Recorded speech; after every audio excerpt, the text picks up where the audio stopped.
السلام علیکم ورحمۃ اللہ وبرکاتہ۔ میرے پیارے آقا علیہ الصلوۃ والتسلیم کے پیارے دیوانوں، خاتون جنت حضرت فاطمۃ الزہرا رضی اللہ تعالی عنہا کی کنیزوں، گلدستہ سیرت النبی صلی اللہ علیہ وسلم کے 26ویں درس میں آپ تمام کا استقبال ہے۔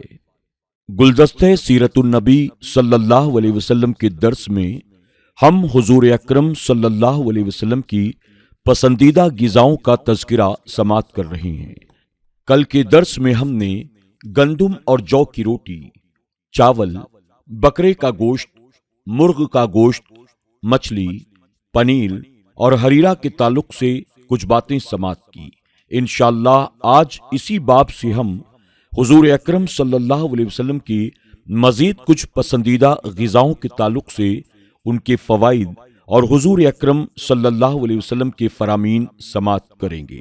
آپ تمام سے گزارش ہے کہ آپ شروع سے لے کر آخر تک اس درس کو ضرور سنیں، اس نیت کے ساتھ کہ اللہ تبارک و تعالی ہمیں اور آپ کو بھی اپنے پیارے محبوب صلی اللہ علیہ وسلم کی محبوب غذاؤں کا استعمال آپ صلی اللہ علیہ وسلم کی سنت مبارکہ سمجھ کر کرنے کی توفیق عطا فرمائے۔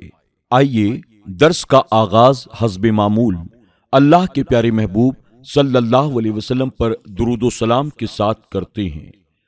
الصلاۃ والسلام علیک یا رسول اللہ، الصلاۃ والسلام علیک یا حبیب اللہ، الصلاۃ والسلام علیک یا نبی اللہ وَعَلَىٰ آلِكَ وَأَصْحَابِكَ یا نور اللہ صلی اللہ تعالی علیہ وسلم۔ کدو شریف۔ حضور نبی کریم صلی اللہ علیہ وسلم گوشت اور مچھلی کے علاوہ سبزیاں بھی تناول فرمایا کرتے تھے۔ سبزیوں میں آپ سب سے زیادہ کدو پسند فرماتے تھے۔ طبی نقطۂ نظر سے کدو میں کئی فوائد ہیں۔ عقل کی زیادتی، دماغ کا اعتدال، یہ ساری خوبیاں کدو میں موجود ہیں۔ بخار کی حالت میں کدو کے بڑے بڑے ٹکڑے ہاتھوں اور پیروں کی تلیوں پر ملنے سے بخار میں کمی ہو جاتی ہے۔ اکثر بزرگان دین نے کدو کو سنت سمجھ کر استعمال کیا ہے۔ حضرت انس بن مالک رضی اللہ تعالی عنہ ارشاد فرماتے ہیں، كان النبي صلى الله عليه وسلم يعجبه الدباء فأتي بطعام أو دعي له فجعلت أتتبعه فأضعه بين يديه لما أعلم أنه يحبه۔ نبی پاک صلی اللہ علیہ وسلم کدو پسند فرماتے تھے، پس جب آپ کے لیے کھانا لایا گیا، آپ کو کھانے کے لیے بلایا گیا تو میں تلاش کر کے کدو آپ کے سامنے رکھتا تھا، کیونکہ مجھے معلوم تھا کہ اسے آپ پسند فرماتے ہیں۔ ترمذی شریف۔ اسی طرح حضرت انس بن مالک رضی اللہ تعالی عنہ روایت کرتے ہیں، وہ فرماتے ہیں، رأيت النبي صلى الله عليه وسلم يتتبع الدباء حوال القصعة فلن أزل أحب الدباء من يومئذ۔ میں نے نبی کریم صلی اللہ علیہ وسلم کو دیکھا، آپ پیالے کے کناروں سے کدو تلاش کر رہے تھے، اسی دن سے میں ہمیشہ کدو پسند کرتا تھا۔ مذکورہ بالا احادیث میں نبی کریم صلی اللہ علیہ وسلم کا کدو پسند کرنا اور صحابہ کا نبی کریم صلی اللہ علیہ وسلم کی مرغوب غذا کو اپنے لیے مرغوب بنا لینا بالکل واضح ہے۔ اور کیوں نہ ہو کہ جب کوئی شخص کسی سے محبت کرتا ہے تو اس کی ہر محبوب چیز سے محبت کرنے لگتا ہے۔ آج بھی حضور اکرم صلی اللہ علیہ وسلم سے محبت کا دعویٰ اسی وقت سچ ہو سکتا ہے جب ہم ان کی ہر ادا کو سنت سمجھ کر اپنا لیں۔ سرید۔ روٹی کو شوربے میں پکانا یا گوشت کے شوربے میں توڑ کر بھگونا تاکہ اچھی طرح سے گل جائے، روٹی کا سرید کہلاتا ہے۔ ایک سرید چھوہارے، گھی اور پنیر ملا کر بھی تیار کیا جاتا ہے، اور کبھی کبھی اس میں شوربہ بھی ملا دیا جاتا ہے، اسے حیض کا سرید کہتے ہیں۔ ایسا سرید بہت لذیذ ہوتا ہے اور اس کو کھانے سے جسم میں طاقت بھی پیدا ہوتی ہے۔ سرید آپ کو بہت پسند تھا اور بارہا اسے آپ تناول فرماتے تھے۔ حضرت عبداللہ بن عباس رضی اللہ تعالی عنہ نے فرمایا، كان أحب الطعام إلى رسول الله صلى الله عليه وسلم الثريد من الخبز والثريد من الحيث۔ رسول اللہ صلی اللہ علیہ وسلم کو تمام کھانوں میں روٹی کا سرید اور حیض کا سرید سب سے زیادہ محبوب تھا۔ سرکہ، سرکہ گنے کا رس، چقندر، جامن، انگور، منقع، میوہ، گندم، جو اور دوسرے پھلوں سے تیار ہوتا ہے۔ سرکہ ٹھنڈک اور حرارت کا ایک حسین امتیاز ہے، طبیعت میں فرحت پیدا کرتا ہے، غذا کو ہضم کرتا ہے اور پیٹ کے کئی کیڑے مار دیتا ہے، اس لیے اس کا استعمال ہر لحاظ سے فائدہ مند ہے۔ سرکے کے بہت سے فوائد ہیں، اس لیے نبی کریم صلی اللہ علیہ وسلم نے سرکے کو خود بھی استعمال فرمایا اور لوگوں کو بھی استعمال کرنے کا حکم فرمایا، حتیٰ کہ آپ نے اسے سالن سے تشبیہ دیا ہے۔ چنانچہ حضرت ام ہانی رضی اللہ تعالی عنہا نے فرمایا کہ رسول اللہ صلی اللہ علیہ وسلم میرے پاس تشریف لائے اور فرمایا، أعندك شيء؟ قلت لا إلا خبز يابس وخل، فقال هاتي ما أفقو بيت من أدم فيه خل۔ کیا تمہارے پاس کوئی چیز ہے؟ میں نے عرض کیا کہ سوکھی روٹی اور سرکے کے سوا اور کچھ نہیں ہے۔ فرمایا، لے آؤ۔ وہ گھر سالن سے خالی نہیں جس میں سرکہ ہو۔ ترمذی شریف۔ اسی طرح حضرت جابر رضی اللہ تعالی عنہ سے روایت ہے کہ نبی کریم صلی اللہ علیہ وسلم نے اپنے گھر والوں سے سالن مانگا۔ عرض کیا گیا، ہمارے پاس صرف سرکہ ہے۔ آپ نے وہی منگوایا اور اسی کے ساتھ کھانا کھانے لگے اور فرماتے تھے، نعم الإدام الخل، نعم الإدام الخل۔ سرکہ اچھا سالن ہے، سرکہ اچھا سالن ہے۔ مسلم شریف۔ کھجور، کھجور عرب میں بکثرت پایا جاتا ہے۔ یہ پھل حضور اکرم صلی اللہ علیہ وسلم کو بہت پسند تھا اور آپ نے اسے بکثرت استعمال فرمایا ہے۔ کھجور صالح خون پیدا کرتا ہے، معدہ اور جگر کو قوی کرتا ہے، بدن کو فربا کرتا ہے، لہذا کھجور کا غذا میں بکثرت استعمال حضور صلی اللہ علیہ وسلم کی سنت ہے۔ اس کے فضائل و فوائد میں احادیث بھی مروی ہے۔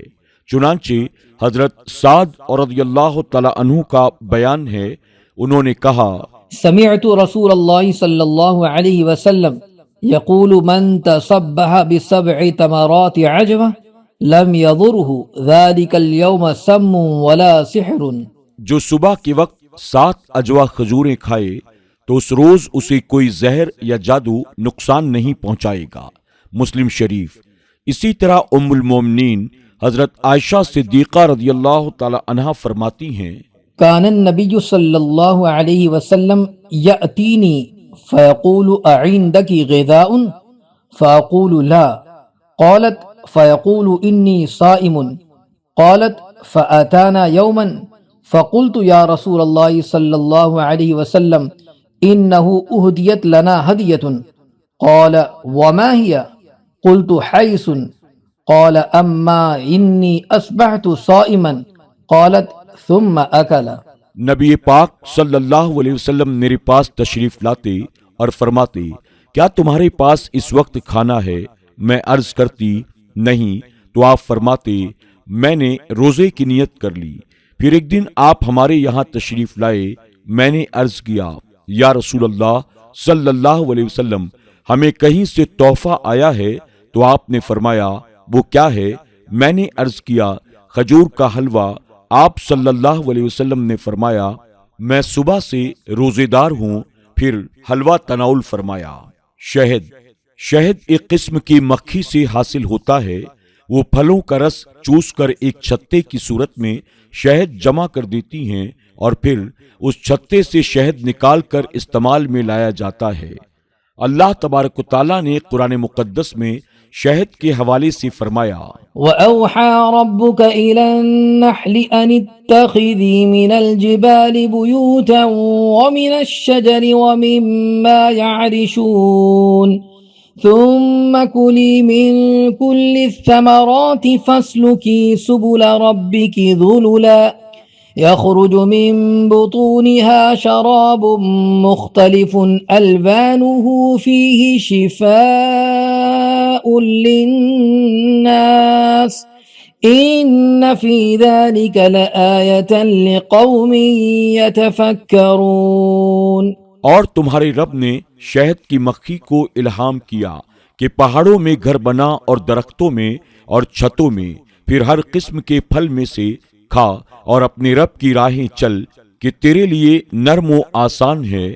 اس کے پیٹ میں ایک پینے کی چیز رنگ برنگ نکلتی ہے جس میں لوگوں کی تندرستی ہے، بے شک اس میں نشانی ہے غور کرنے والوں کو۔ سورہ نحل آیت نمبر 68-69۔ شہد غذا بھی ہے اور دوا بھی۔ اس کا مزاج گرم خشک ہے، اس لیے بلغمی امراض اور پیٹ کے رعائی امراض کے لیے بہت مفید ہے۔ کھانسی کے لیے خاص طور پر فائدہ مند ہے۔ حضور صلی اللہ علیہ وسلم نے اسے بھی بہت پسند فرمایا اور جب بھی آپ کو میسر آتا آپ تناول فرماتے۔ شہد میں اللہ تبارک و تعالیٰ نے خصوصی فوائد رکھے ہیں، اس لیے حضور اکرم صلی اللہ علیہ وسلم نے خود تناول فرمایا اور دوسروں کو بھی اسے استعمال کرنے کا حکم فرمایا۔ چنانچہ حضرت عائشہ صدیقہ رضی اللہ تعالی عنہا سے مروی ہے، آپ نے فرمایا كان رسول الله صلى الله عليه وسلم يحب الحلواء والعسل۔ رسول اللہ صلی اللہ علیہ وسلم میٹھی چیز اور شہد پسند فرمایا کرتے تھے۔ بخاری شریف۔ مدارج النبوہ میں ہے کہ حضور اکرم صلی اللہ علیہ وسلم عام طور پر علی صبح شہد میں پانی ملا کر نوش فرمایا کرتے تھے، پھر جب کچھ گزر جاتا اور بھوک محسوس ہونے لگتی تو جو میسر آتا تناول فرما لیتے۔ انجیر ایک درخت کا پھل ہے، یہ بہت ہی نازک ہوتا ہے، پکنے کے بعد درخت کی شاخوں سے خود بخود گر جاتا ہے۔ بہت سے لوگ اسے سکھا کر محفوظ کر لیتے ہیں۔ یہ پھل بہت ہی فائدہ مند ہے۔ حضور نبی اقدس صلی اللہ علیہ وسلم نے اسے بھی پسند فرمایا ہے اور اس کے فوائد بھی بیان فرمائے ہیں۔ مندرجہ ذیل روایت میں اس کے فوائد مذکور ہیں۔ حضرت ابو درداء رضی اللہ تعالی عنہ سے روایت ہے کہ حضور اکرم صلی اللہ علیہ وسلم کی خدمت میں کہیں سے انجیر کا بھرا ہوا تھال آیا۔ آپ نے فرمایا کہ کھاؤ۔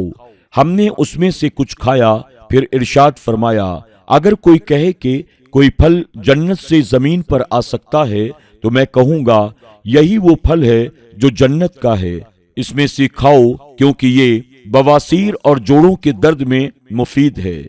کنز الامال۔